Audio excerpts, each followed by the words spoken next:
ਧੰਨ ਧੰਨ ਸ੍ਰੀ ਗੁਰੂ ਗ੍ਰੰਥ ਸਾਹਿਬ ਜੀਓ।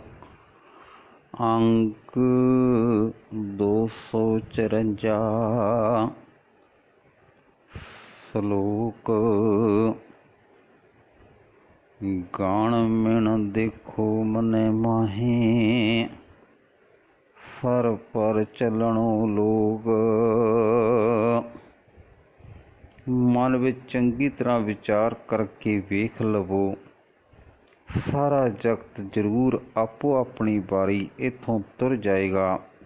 ਫਿਰ ਨਾਸਮੰਦ ਦੀਆਂ ਆਸਾਂ ਕਿਉਂ। ਆਸ ਅਨਿਤ ਗੁਰਮੁਖ ਮਿਟੈ, ਨਾਨਕ ਨਾਮ ਅਰੋਗ। ਹੇ ਨਾਨਕ, ਪ੍ਰਭੂ ਦਾ ਨਾਮ ਮਨੁੱਖ ਦੇ ਮਨ ਨੂੰ ਆਸਾਂ ਆਦਿਕ ਦੇ ਰੋਗ ਤੋਂ ਬਚਾ ਲੈਂਦਾ ਹੈ।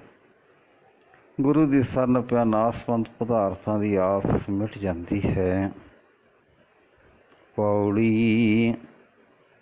ਗੱਗਾ ਗੋਬਿੰਦ ਗੁਣ ਰਵੋ, ਸਾਸ ਸਾਸ ਜਪ ਨੀਤ। ਹੇ ਮਿੱਤਰ, ਸਵਾਸ ਸਵਾਸ ਸਦਾ ਗੋਬਿੰਦ ਦਾ ਨਾਮ ਜਪੋ, ਪ੍ਰਭੂ ਦੇ ਗੁਣ ਚੇਤੇ ਕਰਦੇ ਰਹੋ। ਕਹਾਂ ਵਿਸਾਸਾ ਦੇ ਕਾ, ਬਿਲਮ ਨਾ ਕਰੋ ਮੀਤ। ਵੇਖਣਾ ਢਿੱਲ ਕਰਨੀ, ਇਸ ਸਰੀਰ ਦਾ ਕੋਈ ਭਰਵਾਸਾ ਨਹੀਂ। ਨੈ ਬਾਰਿਕ ਨਹਿ ਜੋਪਨੋ, ਨੈ ਵਿਰਥੀ ਕਛ ਬੰਦ।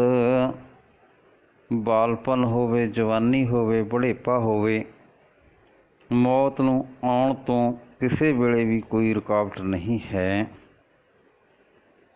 ਉਹ ਬੇਰਾ ਨਹਿ ਬੂਝੀਐ, ਜੋ ਆਏ ਪਰੈ ਜਮ ਫੰਦ। ਉਸ ਵੇਲੇ ਦਾ ਪਤਾ ਨਹੀਂ ਲੱਗ ਸਕਦਾ ਜਦੋਂ ਜਮ ਦਾ ਸਾਗਲ ਵਿੱਚ ਆ ਪੈਂਦਾ ਹੈ। ਗਿਆਨੀ ਧਿਆਨੀ ਚਤਰ ਪੇਖ, ਰਹਿਣ ਨਹੀਂ ਇਹ ਠਾਏ। ਵੇਖੋ, ਗਿਆਨਵਾਨ ਹੋਣ, ਸੁਰਤ ਜੋੜਨ ਵਾਲੇ ਹੋਣ, ਸਿਆਣੇ ਹੋਣ, ਕਿਸੇ ਨੇ ਵੀ ਇਸ ਥਾਂ ਸਦਾ ਟਿਕੇ ਨਹੀਂ ਰਹਿਣਾ। ਛਾੜ ਛਾੜ ਸਗਲੀ ਗਈ, ਮੂੜ ਤਹਾਂ ਲਪਟਾਹੇ। ਮੂਰਖ ਹੀ ਉਹਨਾਂ ਪਦਾਰਥਾਂ ਨੂੰ ਜੱਫਾ ਮਾਰਦੇ ਹਨ ਜਿਨ੍ਹਾਂ ਨੂੰ ਆਪੋ ਆਪਣੀ ਵਾਰੀ ਸਾਰੀ ਲੁਕਾਈ ਛੱਡ ਗਈ। ਗੁਰ ਪ੍ਰਸਾਦ ਸਿਮਰਤ ਰਹਿ, ਜਾਹੂ ਮਸਤਕ ਭਾਗ। ਜਿਸ ਮਨੁੱਖ ਦੇ ਮੱਥੇ ਉੱਤੇ ਭਾਗ ਦਾ ਲੇਖ ਉਗਲੇ, ਉਹ ਗੁਰੂ ਦੀ ਕਿਰਪਾ ਨਾਲ ਸਦਾ ਪ੍ਰਭੂ ਦਾ ਨਾਮ ਸਿਮਰਦਾ ਰਹਿੰਦਾ ਹੈ। ਨਾਨਕਾਏ ਸਫਲ ਤੇ ਜਾ ਕੋ ਪ੍ਰਿਯ ਸੁਹਾਗ। ਹੇ ਨਾਨਕ, ਜਿਨ੍ਹਾਂ ਨੂੰ ਪਿਆਰੇ ਪ੍ਰਭੂ ਦਾ ਸੁਹਾਗ ਖਸਮਾਨਾ ਨਸੀਬ ਹੈ, ਉਹਨਾਂ ਦਾ ਹੀ ਜਗਤ ਵਿੱਚ ਆਉਣਾ ਮੁਬਾਰਕ ਹੈ। ਸ਼ਲੋਕ। ਘੋਖੇ ਸ਼ਾਸਤਰ ਵੇਦ ਸਭ, ਆਣ ਨਾ ਕਥ ਤੋ ਕੋਏ। ਸਾਰੇ ਵੇਦ ਸ਼ਾਸਤਰ ਵਿਚਾਰ ਵੇਖੇ ਹਨ, ਇਹਨਾਂ ਵਿੱਚੋਂ ਕੋਈ ਵੀ ਇਹ ਨਹੀਂ ਆਖਦਾ ਕਿ ਪਰਮਾਤਮਾ ਤੋਂ ਬਿਨਾਂ ਕੋਈ ਹੋਰ ਵੀ ਸਦਾ ਇੱਥੇ ਰਹਿਣ ਵਾਲਾ ਹੈ। ਆਦਿ ਜੁਗਾਦੀ ਹੁਣ ਹੋਵਤ ਨਾਨਕ ਏਕੈ ਸੋਏ। ਆਦਿ ਜੁਗਾਦੀ ਹੁਣ ਹੋਵਤ ਨਾਨਕ ਏਕੋ ਸੋਏ। ਹੇ ਨਾਨਕ, ਪਰਮਾਤਮਾ ਹੀ ਜੋ ਯੁੱਗ ਤੇ ਸ਼ੁਰੂ ਤੋਂ ਹੈ, ਯੁੱਗਾਂ ਤੇ ਸ਼ੁਰੂ ਤੋਂ ਹੈ, ਜਗਤ ਦੇ ਸ਼ੁਰੂ ਤੋਂ ਹੈ, ਯੁੱਗਾਂ ਦੇ ਸ਼ੁਰੂ ਤੋਂ ਹੈ, ਹੁਣ ਵੀ ਹੈ ਅਤੇ ਗਾਂਹ ਨੂੰ ਵੀ ਰਹੇਗਾ। ਪੌੜੀ। ਘੱਗਾ ਘਾਲੋ ਮਨੈ ਇਹ, ਬਿਨ ਹਰ ਦੂਸਰ ਨਾਹੀਂ। ਆਪਣੇ ਮਨ ਵਿੱਚ ਪੱਕ ਕਰ ਲਵੋ ਕਿ ਪ੍ਰਭੂ ਤੋਂ ਬਿਨਾਂ ਕੋਈ ਹੋਰ ਸਦਾ ਥਿਰ ਨਹੀਂ ਹੈ। ਨੈ ਹੋਆ ਨਾ ਹੋਵਣਾ, ਜਤ ਕਤ ਉਹੀ ਸਮਾਹੇ। ਨਾ ਕੋਈ ਹੁਣ ਤੱਕ ਹੋਇਆ ਹੈ, ਨਾ ਹੋਵੇਗਾ, ਨਾ ਹਰ ਥਾਂ ਉਹ ਪ੍ਰਭੂ ਹੀ ਮੌਜੂਦ ਹੈ। ਘੂਲੇ ਤੋਂ ਮਨ ਜਿਉ ਆਵੈ ਸਰਨਾ। ਹੇ ਮਨ, ਜੇ ਤੂੰ ਸਦਾ ਥਿਰ ਹਰੀ ਦੀ ਸਰਨ ਪਏ ਤਾਂ ਹੀ ਰਸ ਮਾਣੇਗਾ। ਨਾਮ ਤਤ ਕਲ ਮਹਿ ਪੁਨਹ ਚਰਨਾ। ਇਹ ਮਨੁੱਖਾ ਜਨਮ ਵਿੱਚ ਇੱਕ ਪ੍ਰਭੂ ਦਾ ਨਾਮ ਹੀ ਹੈ ਜੋ ਕਿ ਕੀਤੇ ਵਿਕਾਰਾਂ ਦਾ ਪ੍ਰਭਾਵ ਮਿਟਾ ਸਕਦਾ ਹੈ। ਕਾਲ ਕਾਲ ਅਨੇਕ ਪੁਛਤਾਵ ਹੈ। ਅਨੇਕਾਂ ਹੀ ਬੰਦੇ ਹਰੀ ਸਿਮਰਨ ਤੋਂ ਬਿਨਾਂ ਹੋਰ ਹੋਰ ਘਾਲਣਾ ਘਾਲ ਕੇ ਆਖਰ ਪਛਤਾਉਂਦੇ ਹੀ ਹਨ। ਬਿਨ ਹਰ ਭਗਤ ਕਹਾਂ ਥਿਰ ਪਾਵ ਹੈ।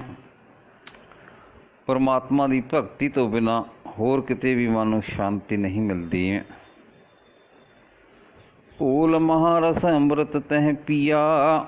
ਉਸਨੇ ਮਹਾਰਸ ਵਾਲਾ ਅਤੀ ਸਵਾਦਲਾ ਨਾਮ ਅੰਮ੍ਰਿਤ ਘੋਲ ਕੇ ਪੀ ਲਿਆ। ਭਾਵ ਉਸਨੇ ਬੜੇ ਪ੍ਰੇਮ ਨਾਲ ਨਾਮ ਜਪਿਆ, ਜਿਸ ਵਿੱਚੋਂ ਅਜਿਹਾ ਸਵਾਦ ਆਇਆ ਜਿਵੇਂ ਕਿਸੇ ਅਤ ਮਿੱਠੇ ਸਰਬਤ ਆਦਿਕ ਵਿੱਚੋਂ। ਨਾਨਕ ਹਰ ਗੁਰ ਜਾਂ ਕੋ ਦੀਆ। ਹੈ ਨਾਨਕ, ਜਿਸ ਨੂੰ ਗੁਰੂ ਨੇ ਹਰੀ ਨਾਮ ਦੀ ਦਾਤ ਦੇ ਦਿੱਤੀ। ਸ਼ਲੋਕ ਗਣ ਘਾਲੇ ਸਭ ਦਿਸ ਸਾਸ। ਨਹਿ ਬੜਨ ਘੜਨ ਤਿਲ ਸਾਰ। ਜੀਵ ਦੀ ਉਮਰ ਦੇ ਸਾਰੇ ਦਿਨ ਸਵਾਸ ਗਿਣ ਕੇ ਹੀ ਜੀਵ ਨੂੰ ਜਗਤ ਵਿੱਚ ਭੇਜਦਾ ਹੈ। ਉਸ ਗਿਣਤੀ ਵਿੱਚੋਂ ਇੱਕ ਤਿਲ ਜਿਤਨਾ ਵੀ ਵਾਧਾ ਘਾਟਾ ਨਹੀਂ ਹੁੰਦਾ। ਜੀਵਨ ਲੋਰੇ ਭਰਮ ਮੋਹ ਨਾਨਕ ਤਉ ਗਵਾਰ। ਹੇ ਨਾਨਕ, ਉਹ ਬੰਦੇ ਮੂਰਖ ਹਨ ਜੋ ਮੋਹ ਦੀ ਭਟਕਣਾ ਵਿੱਚ ਪੈ ਕੇ ਪ੍ਰਭੂ ਵੱਲੋਂ ਮਿਲੀ ਉਮਰ ਵੱਲੋਂ ਵਧੇਕ ਜਿਉਣਾ ਲੋੜਦੇ ਹਨ। ਪੌੜੀ ਗੰਗਾ ਗ੍ਰਾਸੇ ਕਾਲ ਤਹਿ ਜੋ ਸਾਕਤ ਪ੍ਰਭ ਕੀਨ।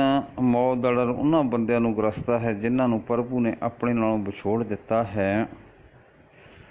ਅਨਿਕ ਜੋਨ ਜਨਮਹਿ ਮਰੈ ਆਤਮ ਰਾਮ ਨ ਚੀਨ। ਉਹਨਾਂ ਨੇ ਆਤਮਿਕ ਵਿਆਪਕ ਪ੍ਰਭੂ ਨੂੰ ਨਾ ਪਛਾਣਿਆ। ਉਹਨਾਂ ਨੇ ਵਿਆਪਕ ਪ੍ਰਭੂ ਨਾ ਪਛਾਣੇ ਤੇ ਉਹ ਅਨੇਕਾਂ ਜੂਨਾਂ ਵਿੱਚ ਜੰਮਦੇ ਮਰਦੇ ਰਹਿੰਦੇ ਹਨ।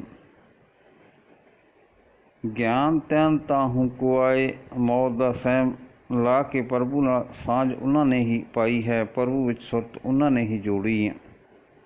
ਕਰ ਕਿਰਪਾ ਜਹ ਆਪ ਦਬਾਏ। ਜਿਨ੍ਹਾਂ ਨੂੰ ਪ੍ਰਭੂ ਨੇ ਮਿਹਰ ਕਰਕੇ ਦਾਤ ਦਿੱਤੀ। ਗਣਤੀ ਗਣੀ ਨਹੀਂ ਕੋ ਛੁਟੈ। ਸੋਚਾਂ ਸੋਚਿਆਂ ਇਹ ਹੋਣੀ ਤੋਂ ਕੋਈ ਬੰਦਾ ਬਚ ਨਹੀਂ ਸਕਦਾ। ਕਾਚੀ ਗਾਗਰ ਸਰ ਪਰ ਫੁੱਟੈ। ਇਹ ਸਰੀਰ ਕੱਚਾ ਘੜਾ ਹੈ, ਇਸ ਨੇ ਜ਼ਰੂਰ ਟੁੱਟਣਾ ਹੈ। ਸੋ ਜੀਵਤ ਜਹ ਜੀਵਤ ਜਪਿਆ। ਕੋਈ ਲੰਮੀ ਉਮਰ ਜਿਉਂ ਗਿਆ ਤੇ ਕੋਈ ਥੋੜ੍ਹੀ। ਉਸੇ ਨੂੰ ਹੀ ਜਿਉਂਦਾ ਸਮਝੋ ਜਿਸ ਨੇ ਜਿਉਂਦੇ ਪਰਮਾਤਮਾ ਦਾ ਸਿਮਰਨ ਕੀਤਾ। ਪ੍ਰਗਟ ਭਏ ਨਾਨਕ ਤੈਂ ਛਪਿਆ।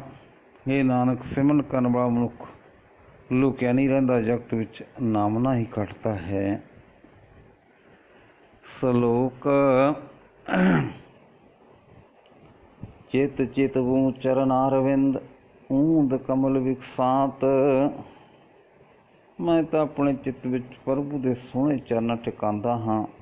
ਜੋ ਜੀਵ ਇਹ ਕੰਮ ਕਰਦਾ ਹੈ ਉਸ ਦਾ ਮਾਇਆ ਵੱਲੋਂ ਵਾਲੇ ਪਾਸਿਓਂ ਉਲਟਾ ਮਨ ਕੌਲ ਫੁੱਲ ਖਿੜ ਪੈਂਦਾ ਹੈ। ਪ੍ਰਗਟ ਪਏ ਆਪੇ ਗੋਬਿੰਦ। ਨਾਨਕ ਸੰਤ ਮਤਾਤ। ਇਹ ਨਾਨਕ, ਗੁਰੂ ਦੀ ਸਿੱਖਿਆ ਨਾਲ ਗੋਬਿੰਦ ਆਪ ਹੀ ਸਿਰ ਦੇ ਵਿੱਚ ਆ ਪ੍ਰਗਟਦਾ ਹੈ। ਪੌੜੀ ਚੱਚਾ ਚਰਨ ਕਮਲ ਗੁਰ ਲਾਗਾ। ਧੰਨ ਧੰਨ ਉਹਾਂ ਦਿਨ ਸੰਜੋਗ ਸੁਭਾਗਾ। ਜਦੋਂ ਕਿਸੇ ਜੀਵ ਦਾ ਮੱਥਾ ਗੁਰੂ ਦੇ ਸੋਹਣੇ ਚਰਨਾਂ 'ਤੇ ਲੱਗੇ, ਉਹ ਦਿਨ ਭਾਗਾਂ ਵਾਲੇ, ਉਹ ਸਮਾਂ ਭਾਗਾਂ ਵਾਲਾ ਸਮਝੋ। ਚਾਰ ਕੁੰਟ ਦਹਿ ਦਿਸ ਭਰਮ ਆਇਓ। ਪ੍ਰਭੂ ਦੀ ਦੀਦਾਰ ਦੀ ਖਾਤਰ ਜੀਵ ਚੌਹੀਂ ਤਰਫੀ ਦਸੀਂ ਪਾਸੇ ਵੀ ਭਟਕ ਆਵੇ ਤਦ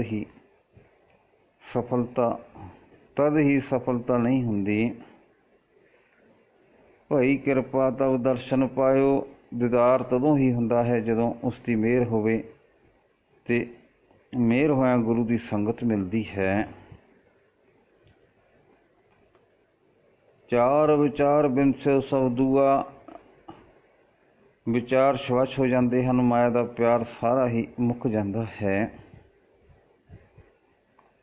ਸਾਧ ਸੰਗ ਮਨ ਨਿਰਮਲ ਹੁਆ। ਗੁਰੂ ਦੀ ਸੰਗਤ ਵਿੱਚ ਮਨ ਪਵਿੱਤਰ ਹੋ ਜਾਂਦਾ ਹੈ।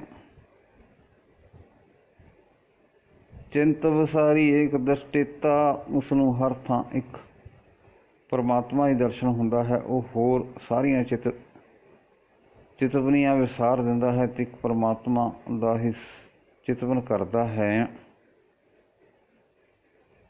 ਨਾਨਕ ਗਿਆਨ ਅੰਜਨ ਜਹ ਨੇਤਰਾ, ਹੇ ਨਾਨਕ ਜਿਸ ਦੀਆਂ ਅੱਖਾਂ ਵਿੱਚ ਗੁਰੂ ਦੀ ਬਖਸ਼ੀ ਸੂਝ ਦਾ ਸੁਰਮਾ ਪੈਂਦਾ ਹੈ। ਸ਼ਲੋਕ। ਛਾਤੀ ਸੀਤਲ ਮਨ ਸੁਖੀ, ਸੰਤ ਗੋਬਿੰਦ ਗੁਣ ਗਾਏ। ਤੇਰੀ ਸਿਫਤਲਾ ਦੀ ਬਾਣੀ ਨਾਲ ਗਾ ਕੇ ਮੇਰੇ ਦਿਲ ਵਿੱਚ ਠੰਡ ਪੈ ਰਹੀ ਹੈ, ਮੇਰਾ ਮਨ ਸੁਖੀ ਹੋ ਜਾਏ। ਐਸੀ ਕਿਰਪਾ ਕਰੋ ਪ੍ਰਭ ਨਾਨਕ ਦਾਸ ਦਸਾਏ, ਹੇ ਪ੍ਰਭੂ ਮੇਰੇ ਤੇ ਅਜਿਹੀ ਮਿਹਰ ਕਰ। ਨਾਨਕ ਆਖਦਾ ਹੈ ਕਿ ਹੇ ਪ੍ਰਭੂ ਮੈਂ ਤੇਰੇ ਦਾਸਾਂ ਦਾ ਦਾਸ ਹਾਂ। ਪੌੜੀ।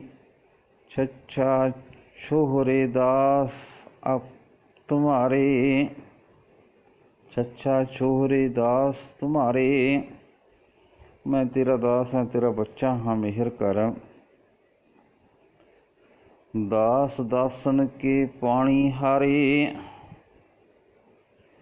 ਤੇਰੇ ਦਾਸਾਂ ਦੇ ਦਾਸਾਂ ਦਾ ਮੈਂ ਪਾਣੀ ਭਰਨ ਵਾਲਾ ਬਣਾ, ਉਹਨਾਂ ਦੀ ਸੇਵਾ ਵਿੱਚ ਮੈਨੂੰ ਆਨੰਦ ਪ੍ਰਤੀਤ ਹੋਵੇ। ਛੱਛਾ ਛਾਰ ਹੋਤ ਤੇਰੇ ਸੰਤਾਂ, ਮੈਂ ਤੇਰੇ ਸੰਤ ਜਨਾਂ ਦੇ ਚਰਨ ਧੂੜ ਹੋ ਜਾਵਾਂ।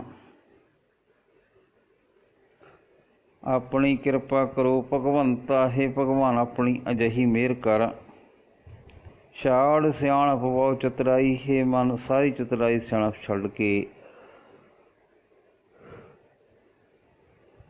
ਸੰਤਨ ਕੀ ਮਨ ਟੇਕ ਟਕਾਈ, ਸੰਤ ਜਨਾਂ ਦਾ ਆਸਰਾ ਫੜ। ਸ਼ਾਰ ਕੀ ਪੁਤਰੀ ਪਰਮ ਗਤ ਪਾਈ, ਸੰਤ ਜਨ ਜਿਸ ਮਨੁੱਖ ਦੀ ਸਹਾਇਤਾ ਕਰਦੇ ਹਨ।